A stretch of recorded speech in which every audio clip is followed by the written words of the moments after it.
Čaute, dneska mám trochu iný setup ako bežne. A je to kvôli tomu, že dostal som 2 nové obrazy. Tento, Cezara, a toto som dostal od jedného nemenovaného ministra, to som vyhral. A za mnou mám mňa, ako ma prosia o milosť Jaro Naď, Braňo Gröling, Simona, Peťuš a Gálko. Takže ten je tiež fajn. A chcel som mať tie obrazy za sebou, tak som si povedal, že budem na gauči tentokrát. Dnes budeme riešiť feminizmus. Na feminizme je najviac fascinujúce to, že všetky jeho predstaviteľky sú tie najhlúpejšie ženy, množina najhlúpejších žien, ktoré si myslia, že sú tie najmúdrejšie ženy. Jeden takýto zaujímavý exemplár je Ruth Zimová, ktorú som už síce vo videu spomínal, ale evidentne málo, pretože odkedy som ju spomenul, mám pocit, že je ešte sprostejšia a ešte otravnejšia. A pridala asi 15 feministických, ultrafeministických, na hlavu postavených hlúpych videí. Tak som si povedal, že asi jej treba venovať celé video. Takže toto video bude vlastne o Ruth Zimovej, ale bude to vlastne aj o feministkách celkovo, pretože myslím si, že ona dokonale predstavuje všetky tie negatívne kvality feministiek a je to vlastne taký feministický Jozef Mak.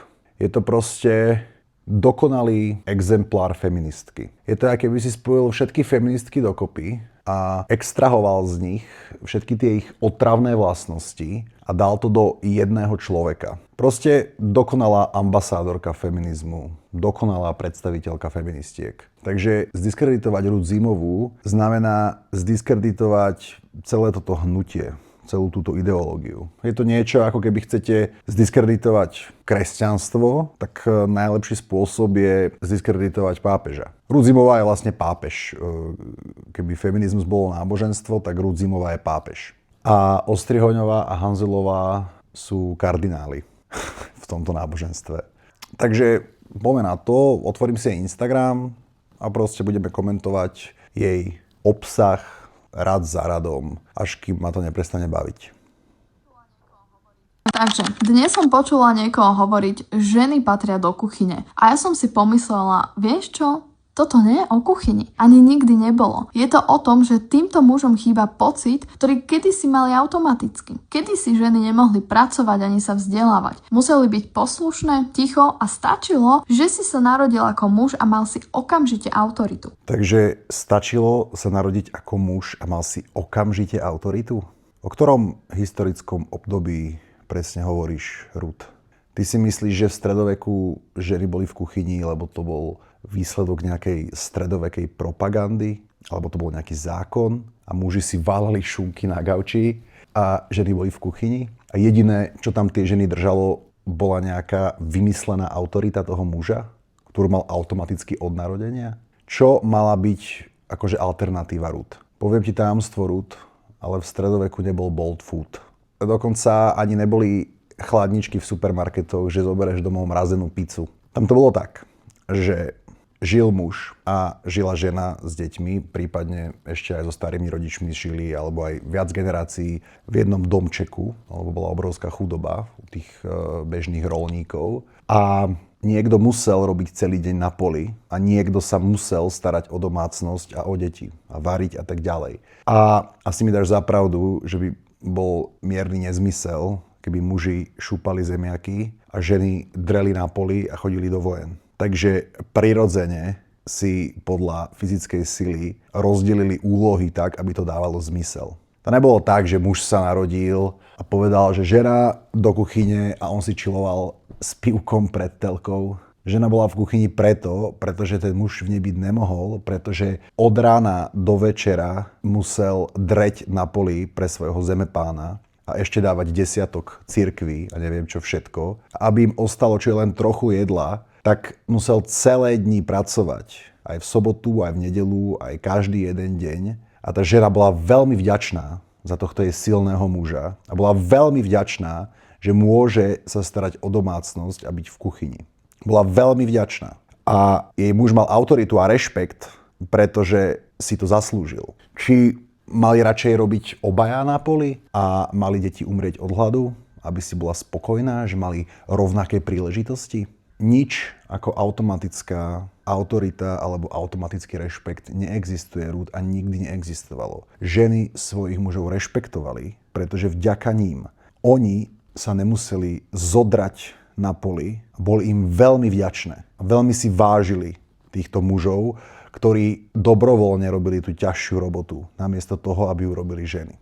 Tie ženy boli veľmi radi, že môžu byť v kuchyni. Veľmi radi. Každý deň boskávali ruky, nohy ich mužov, že môj muž, ďakujem ti veľmi pekne, že sa o nás staráš.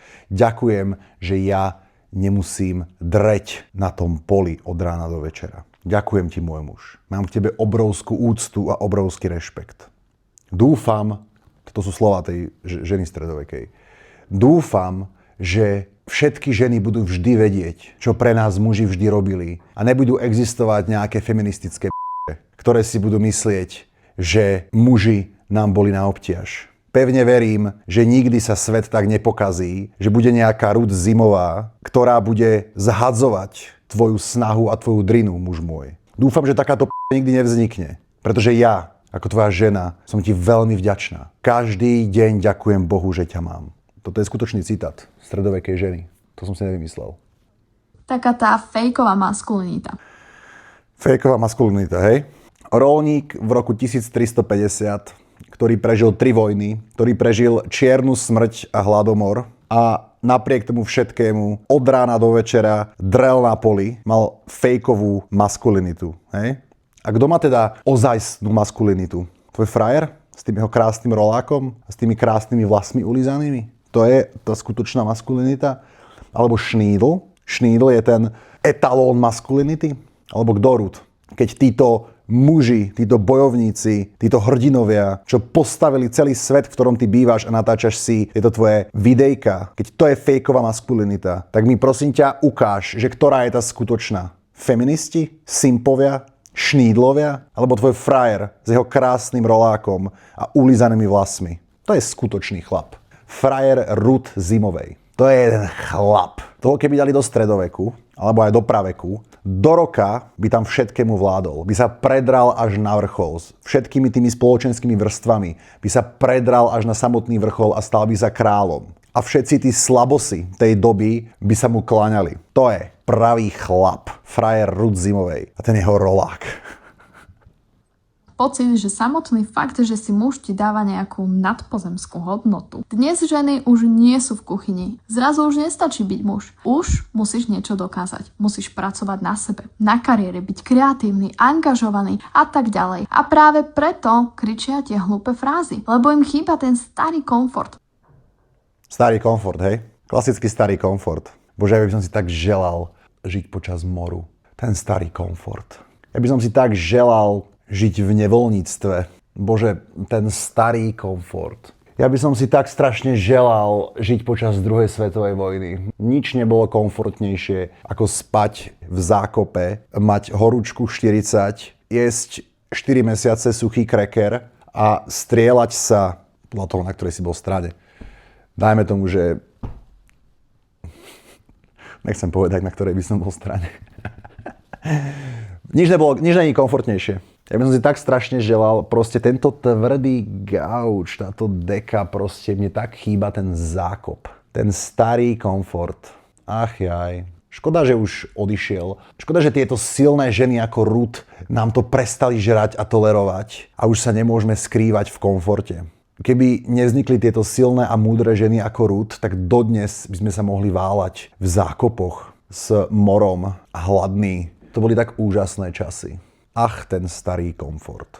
Podľa mňa by ti prospelo, Ruth, keby si aspoň raz v živote, keď sa fotíš s tými knižkami, aby bolo vidno, že čítaš, keby si aspoň raz tú knižku skúsila prečítať. Aspoň raz, aspoň jednu knižku, napísanú pred viac ako 100 rokmi. Aby si dostala aspoň taký glimpse z tej doby, o ktorej rozprávaš. Alebo si pozri aspoň film, keď nie si schopná čítať, tak si pozri aspoň film. Historický film. Pozri si 1917 film. Tam je veľmi dobre znázornený ten starý komfort. Stačilo byť mužom a všetko išlo automaticky. Ty si, Ruth, nevieš predstaviť, čo to znamená byť mužom. A už vôbec si nevieš predstaviť, čo to znamenalo byť mužom pred 100 rokmi. Ty si nevieš predstaviť, aké veci naprieč históriou muži boli nútení zvládnuť. Tá tvoja najhoršia predstava, ktorú budeš vygenerovať, je len 1% z toho, čo tí muži museli zvládnuť. A ty povieš, že všetko išlo automaticky. Nič nešlo automaticky, Ruth. Byť mužom naprieč históriou ľudstva bolo ako kráčať holý v -10 cez rieku proti prúdu, bosý po ostrých kameňoch a za sebou ešte ťahať ťažký náklad na lodi. To je metafora, čo to bolo byť muž. Všetko, čo kedy muži dokázali, vymysleli a spravili, bolo extrémne proti prúdu. Všetko bolo hrozne ťažké. Ty si nevieš ani len predstaviť, Ruth, čo to je. Aj dnes si to nevieš predstaviť, ale v histórii už vôbec nie. Ty si nevieš predstaviť, akú strašnú ťažobu títo muži museli uniesť. A tie ženy v tej dobe im boli veľmi vďačné, že to robia tí muži a nemusia to robiť oni. Oni im boli veľmi vďačné. A keby ťa tie ženy videli, čo rozprávaš o ich mužoch, ktorí umierali a dreli krv, pot a slzy každý jeden deň, keby počuli tieto ženy, ako rozprávaš o ich silných, odvážnych, statočných, tvrdých mužoch, tak by ťa tie ženy vyfackali všetky do radu, Ruth. Normálne by ťa prefackali, že ty hlúpa hus. Ako sa opovažuješ takto rozprávať o mojom manželovi? Môj manžel je jediný dôvod, prečo ja som prežila v tejto ťažkej dobe. Ako sa opovažuješ, ty hlúpa hus obklopená slabochmi, ako sa opovažuješ brať si do úst môjho manžela. Ty rozmaznané, hlúpe decko. Ako sa opovažuješ, čo je len spomenúť môjho muža. Takto by sa s tebou rozprávali, Ruth. Tie ženy milovali, že môžu byť v kuchyni. Oni to milovali, pretože alternatíva bolo byť vo vojne a na poli. Psychológovia to volajú kompenzačná maskulinita, keď niekto zúfalo drží na pozícii hodnotu, ktorú kedysi dostával zdarma. Nič nebolo zdarma, Ruth. Jediné, čo je zdarma, je celý tento tvoj komfortný život. To je zdarma, pretože tí muži naprieč históriou ti ho vybojovali a vydreli. Že keby videli, čo bude produkt ich snahy, keby videli teba a tvojho frajera s rolákom, tak by sa na to rovno vykašľali. A povedali by si, že mám ja sa tu nebudem dreť a bojovať, aby tu nejaká hus potom mohla tliachať tieto jej nezmysly. Štatistiky ukazujú, že muži, ktorí sa cítia ohrození stratou tradičných rolí, sú až 2-krát častejšie agresívni v komentároch a online diskusiách. Wow, tak to je neuveriteľná štatistika. To je naozaj veľmi veľavravná štatistika. Muži, ktorí sa cítia ohrození stratou tradičných rolí, sú až 2-krát častejšie agresívni v komentároch a online diskusiách. To je, keby ti poviem, že muži, ktorí majú auto, sú až 2-krát častejšie účastníci dopravnej nehody. Jasné, že muži, ktorým na niečom záleží, tak budú častejšie expresívni v komentároch. Ale nie len na tradičných rolách. Aj muži, ktorým záleží na ochrane LGBT, tak sú 2-krát častejšie agresívni v online diskusiách. Aj muži, ktorí bojujú za feminizmus, sú 2-krát častejšie agresívni v online diskusiách. Každý človek, ktorému záleží na spoločnosti, je častejšie agresívny v online diskusiách. Väčšina ľudí tieto veci nerieši, politiku a spoločenské otázky. Im je to jedno, oni nemajú ani dôvod písať nejaké komentáre. A jasné, že tí, čo to riešia, tak budú častejšie agresívni v online diskusiách, pretože im na tom záleží. A o čom to svedčí? Že ak ti záleží na nejakej hodnote, a si kvôli tomu agresívny v online diskusiách, tak to akože implikuje, že to je zlá hodnota? Pretože tebe napríklad záleží na vode. Veľmi nerada by si prišla o vodu. A keď ti zoberú vodu, alebo ti budú dávať iba pol deci denne, aby ťa udržiavali dlhodobo dehydrovanú, a ty by si potom bola agresívna v online diskusii, že zobrali mi vodu do tak akože čo to značí, že akože tá voda je zlá tým pádom? Že keby tá voda bola dobrá, tak by si nebola agresívna, keď ti ju zoberú. Ne, agresívna si, keď ti zoberú niečo, na čom ti záleží. To je úplne bežná reakcia ľudí. O čom svedčí tento tvoj úžasný výskum? Bože, ty si tak sprostá, Ruth. Ty si najsprostejší človek, na akého som kedy reagoval. Normálne, ja pozerám prvé tvoje video a ja už som vytočený do nepríčetnosti. Ty si tak strašne blbý človek. Ruth, ne, naozaj. Ruth. Ja sa ťa teraz nesnažím uraziť. Fakt toto nevrám, aby som ťa urazil. Ty si naozaj úprimne strašne sprostá. Naozaj obdivuhodne, nebetične sprostá. Ja som normálne z toho ja som čakal, že tie tvoje videá budú sprosté. Ja som vedel už dopredu, že si sprostá a napriek tomu som prekvapený, ako veľmi si sprostá. Chápeš? Prosím ťa, Ruth, uvedom si, ako si strašne sprostá. Fakt je dôležité, aby si si uvedomila, ako si strašne sprostá. A začni robiť make-up. Napríklad, si veľmi estetická. Naozaj, poviem ti kompliment, máš veľmi dobré estetické cítenie. Pekne sa obliekaš, máš tie videá pekné, aj interiér v domácnosti máš veľmi pekný, si veľmi estetická. Prečo nerobíš estetické videá? Prečo musíš mudrovať? Ty si naozaj hrozne sprostá, ale si veľmi estetická. Rob estetické videá, rob si make-upy, rob interiér design, rob get ready with me, ukáž oblečenie, aké si dal. To všetko je pekné. Fakt to je pekné. Naozaj si veľmi estetická, ale si je vrcholne sprostá, Ruth. Však ozaj. Však nemudruj na videách, keď si takto sprostá. Prosím. Len preto, že sa zrazu musia porovnávať so ženami, ktoré sú vzdelané, sebestačné a nezávislé. Žiaľ, na Slovensku máme aj takýchto gaučových expertov, a.k.a. mačovských tvorcov, ktorí si To hovorí o mne. pomýlili storočie, ale nevadí. Takže, keď niekto povie, ženy patria do kuchyne, vec, že hovorí hlavne o sebe. Keď niekto povie, že ženy patria do kuchyne, tak hovorí o sebe? Akože ja keď poviem, že ženy patria do kuchyne, tak akože tým myslím, že ja patrím do kuchyne? V skutočnosti hovorí, nemám čo svetu ponúknuť, nemám disciplínu, ani ambície, nechce sa mi nejako pracovať na svojom živote a práve preto to kričia. Hej, takže muži, čo vravia, že ženy patria do kuchyne, nemajú ambície a disciplínu, hej? A nechce sa im pracovať. Neviem, či si to uvedomuješ, Ruth, ale keď tá žena je v kuchyni, tak ten muž musí sa tým pádom o ňu starať po materiálnej stránke. A neviem, koľko ty si v živote zarobila peňazí, Ruth, ale starať sa o minimálne 2 ľudí, prípadne aj o viac, keď máte deti, to nie je úplne ľahké. Treba zarábať dosť peňazí. A na to, aby si zarobil ako muž dosť peňazí, potrebuješ mať obrovské ambície a obrovskú disciplínu. Či kto má podľa teba ambície a disciplínu? Feďo? Feďo, ktorý sa deň dopredu dohaduje so slečnami, že si splitnú účet za kávu? Ja ťa nepoznám, ideme sa vidieť prvýkrát. Ja neviem, prečo by som to mal platiť. Zároveň však ja sám sa cítim vlastne pred sebou lepšie, keď normálne, že poviem, že normálne to navrhnem, že počuj, že normálne si to poďme zaplatiť každý sám.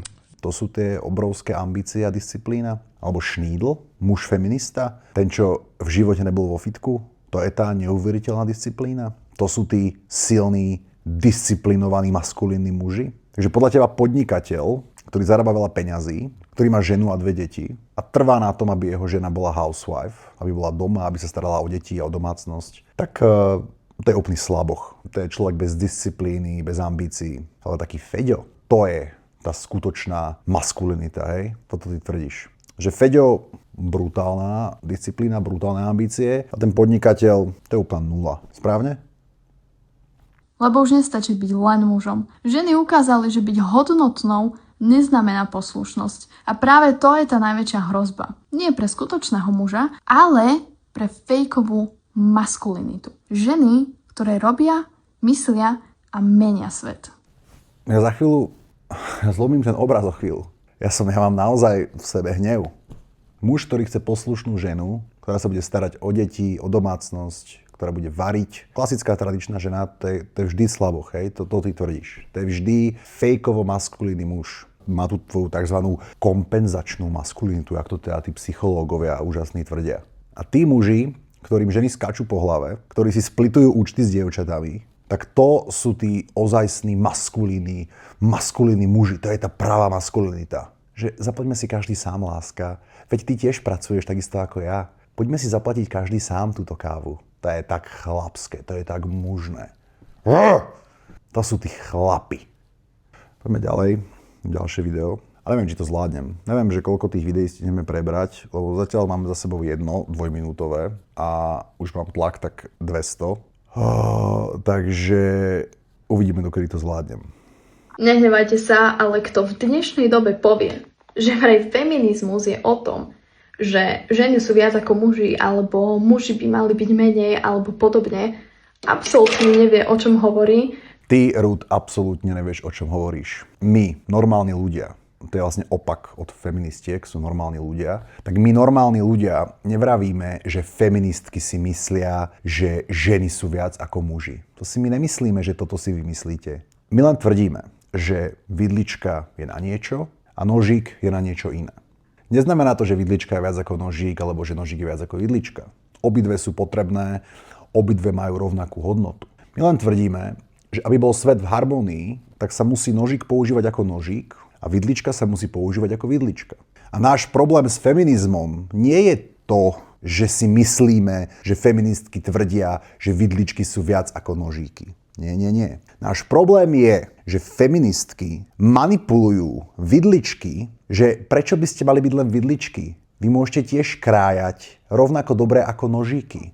A ak ostanete vo vašej roli vidličky, ak budete celý život len napichávať a naberať kúsky jedla a nebudete aj rezať, tak ste hlúpe a zbytočné a sprosté. Toto feministky učia mladé dievčatá. A potom tie mladé dievčatá, tie mladé vidličky, namiesto toho, aby ostali vo svojej roli vidličky, tak ako ich Boh stvoril, tak sa silou mocou snažia krájať. Ale nikdy nebudú tak dobre krájať ako nožíky, pretože nožíky sú nožíky na krájanie. A nožíky tým vidličkám vravia, že vidličky, prosím vás, veď my to pokrájame, my si vás vážime. My nechceme, aby ste sa zodrali tým krájaním. My vás ľúbime. Pre nás ste vzácne. Ste pre nás vzácne, keď ste vidličky, keď napichávate. My ten kúsok mesa odkrojíme, ale potom vy ho musíte napichnúť alebo nabrať. To je váš údel od Boha. Prosím vás, buďte vidličkami. A na toto tým mladým vidličkám feministky povedia, že to je manipulácia tých nožíkov. Neverte im. Oni sa len boja, že keď budete krájať, tak budete krájať lepšie ako nožíky. A potom budú nožíky zbytočné. A vidlička bude môcť aj krájať a bude môcť aj naberať. A nebude tie nožíky potrebovať. A my nožíky vieme, že toto je len proste zlá manipulácia a do ničoho dobrého to neústi. Ale tie feministky tvrdia, že nožíky vás len manipulujú, aby mohli ostať komfortne vo svojej roli nožíka a nemali vás ako konkurenciu, pretože vy môžete lepšie krájať ako nožíky. No a potom tie zmanipulované vidličky sa snažia krájať. Samozrejme, že im to nejde tak dobre ako nožíkom. Tak na to feministky nepovedia, že OK, tak asi to bol zlý experiment, asi by mali vidličky byť len vidličkami. Na to povedia, že poďme zaviesť kvóty. Pretože napriek tomu, že už dnes my vidličky aj krájame, tak stále ľudia preferujú krájať s nožíkmi. Takže mali by byť kvóty. Každý druhý odkrojený kúsok mesa musí byť odkrojený vidličkou. Napriek tomu, že s nožikom sa ti krája lepšie, musí byť odkrojený vidličkou. Alebo v krájacom parlamente musí byť polovica vidličiek a polovica nožíkov. A toto ústi do toho, že je príliš veľa príborov v roli nožíku a nie je dosť tradičných vidličiek. A je chaos. Proste je málo vidličiek. A potom nevznikajú malé vidličatá. A vlastne týmto spôsobom feminizmus kazí celý svet. Kazí celú generáciu. Feminizmus je hlavný dôvod, prečo je tak malá pôrodnosť, Ruth.